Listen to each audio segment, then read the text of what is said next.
First, just want to say thank you to our fan base. First time we've gone undefeated at home as a program in quite a while. Their energy, the way that they've supported us, the way that they've showed up every week has been a huge part of our success as a program here at home. And our players, our staff, myself, absolutely love seeing them. You guys have heard me say ball walk's the most special thing and most unique thing in college sports. I truly believe that. And obviously, when Neyland is rocking, it's unsurpassed by anybody. I appreciate what they've done this year, and hopefully we'll see them travel extremely well as we go to South Carolina next week. Expect that. I want to thank our seniors, their families, just what they've meant to this program as we, since I've gotten here, just try to put it back on a solid foundation. And those guys, what they've been through, they're the guys that chose to stay through uncertainty. They bought in, jumped into the deep end with me. They've competed, they've grown. We've been connected in a really unique way, just as this thing has grown pretty quickly. And can't say thank you to them enough, not just what they do on the field, but who they are and how they go about their business every day. So with that, I'll open it up. Adam, then David Pascal. Josh, broke the school record in yards tonight. I know you guys wanted to win the game, but there seemed like there was a statement even beyond the victory. How intentional was that statement? The statement for us is that we're a good football team playing good football. What the scoreboard ultimately ends up being, and what people down the line may judge us for, we're out of control of some of those things. There were a lot of things that were good in the first half. There were some things that weren't. Offensively, all three phases. We can still, our best football is still out in front of us. I am proud of the fight, the competition, the ability to reset. Second half, the way our guys went out and competed in all three phases. It was a good win. Josh, this was a 28-24 game nearing the midway mark of the third quarter. What kind of changed? Their quarterback runs have kind of hurt you, but it looked like you flipped the switch in every phase. Yeah, there's some things that they've done. I mean, you look at them defensively, what they've done here throughout the course of the season. That's a really good defense. One of the top ones in this conference. There's some things that they did that hurt us. There's some things that we did too. On the offense side of the football, the quarterback run in the first half, changed the dynamics of the game. There's some things that we did. I mean, you look at the 2-minute drive that we had. We're not able to go score. We're on the plus 30 or whatever it was, and they hit one play and get 3 points out of it. So we weren't as clean as we could be in the first half. Our guys, don't blink and came back and played. I'm proud of that part of it in particular. Patrick. Coach, third quarter, Dylan Sampson came in, had a couple big runs, kind of got you guys going on the ground. What is he, kind of his process of getting on the field, getting playing time, and what do you see from him today? Yeah, I had planned on playing him here the last couple of weeks. In some respects, more than he's gotten opportunities to. He's a young guy that continues to get better, that we have trust in, that I think he's got really good vision and ability to press holes, deliver blocks, and get to open space. And he was dynamic with the ball in his hands today. He played really good football. Joe, Josh, I just wanted to ask you about, in particular, Latrell Bumpus and what he's meant to this program. Man, he's been through all the adversity here at Tennessee during his tenure, his career, plus all the injuries that he's been through. And I don't know if there's anybody that cares about the power T, the players in the locker room, more than he does. That's one of the most selfless people that I've ever been around. All he does is come to work. Got a great family. That guy's going to be ultra successful whenever his playing day is done. Going to be ultra successful in whatever he chooses to do. Cedric went through 3 games, didn't dress out though. What kind of went into that decision? And then you talk about the family type stuff. You see Princeton, he brings his daughter down on the field there at the end of the game, kind of soaking up last game type stuff. When you see that as a dad, what does that mean? Okay, I might have to ask you to repeat one of the questions here at some point, but the original question was, What was it just said? said could have played in this one, just everything that's going on. It has nothing to do with the ankle. He'll be ready to go next week, and just, as a program and talking with him after warm-ups, it just felt like probably best to sit this one out. Princeton family, I mean, you guys see it as we come down. I think it's really cool just where our families sit. Our players get a chance to see them as they're running out, as they're warming up. When they come back in, you can tell that, wives, kids, players, families, we try to build a program where everybody's connected and a true family. And Princeton fan, little one, being able to spend time with the dad and be on the field. And we got multiple guys that are like that. And those are rare, unique opportunities. You guys see me. I mean, we arrived at the stadium. I meet a bunch of recruits.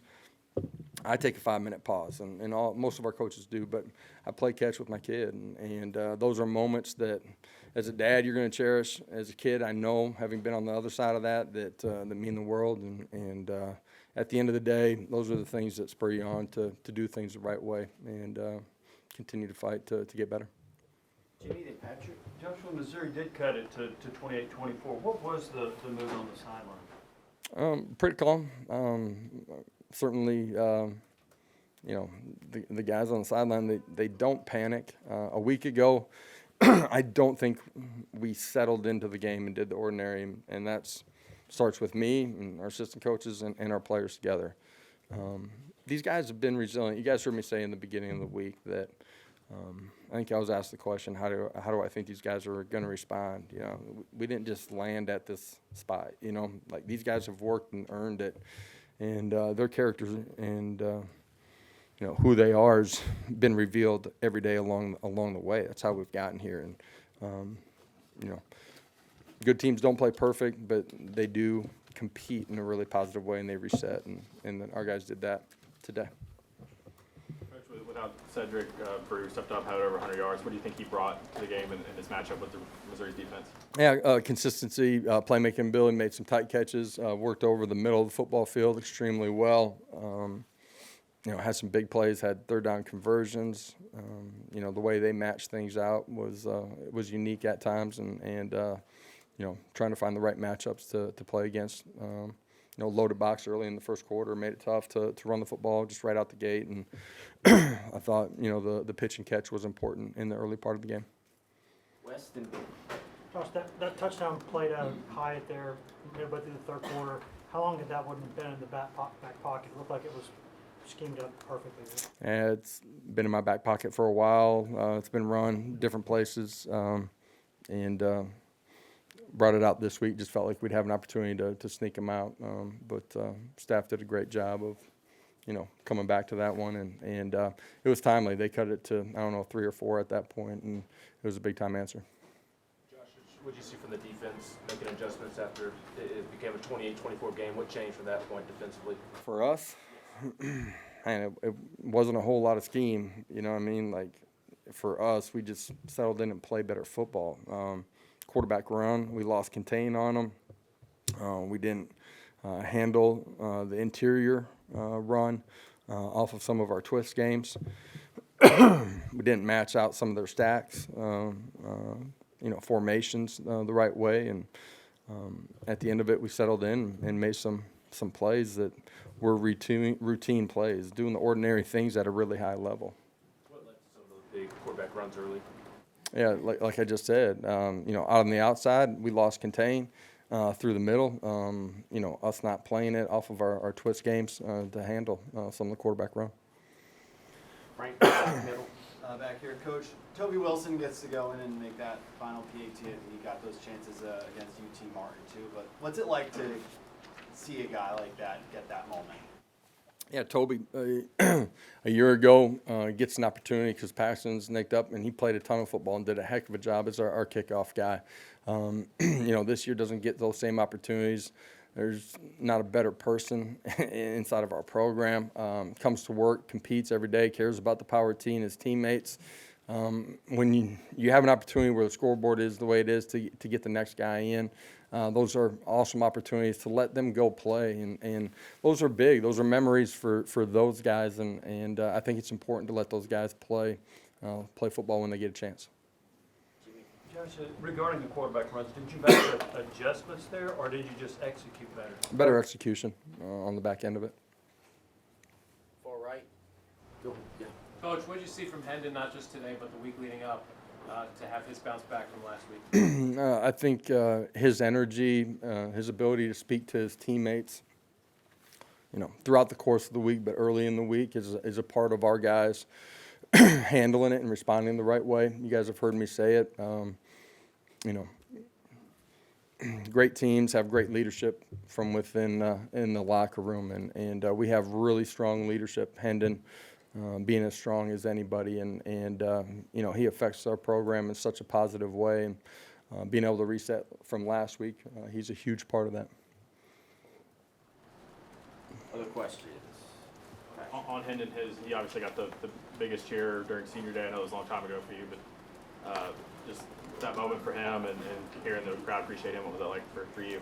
Long time ago, like him walking through the tee. You played a whole football game. That Yeah. moment's probably been a while. I remember a lot of those moments for a lot of those guys coming through that tee, and I'm super grateful, thankful, appreciative of what they've meant to us and to me.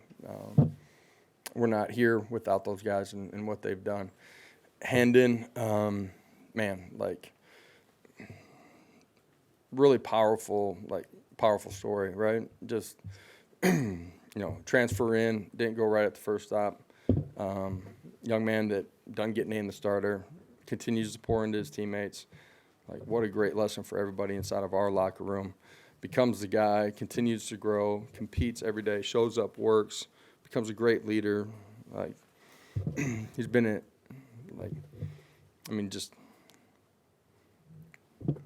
he'll be one of the greats, however it ends out. Yeah, he'll be one of the greats here, and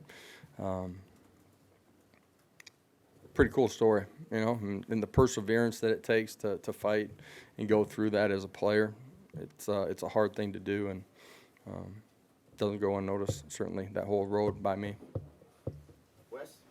There was that moment there, I guess late in the second quarter when Jalen dropped a couple balls in a row. Is he the guy that you have to say something to after something like that, or pat him on the back, or is he just let him be? You end up coming into halftime, you know what I mean? And so Coach Pope got with him. I said something to him, but he's played enough football and played at high enough level that he's supremely confident and went out there and played well in the second half.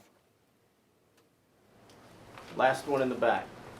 Just a fun one, Josh. Was there any thoughts of going up with Hendon up top and directing the band as well? I had my band moment. I'm going to let him have that one. I do remember Peyton being up on that ladder and doing it. It's a pretty cool moment, one that he'll remember forever. All right. Thank you. We'll have players here shortly.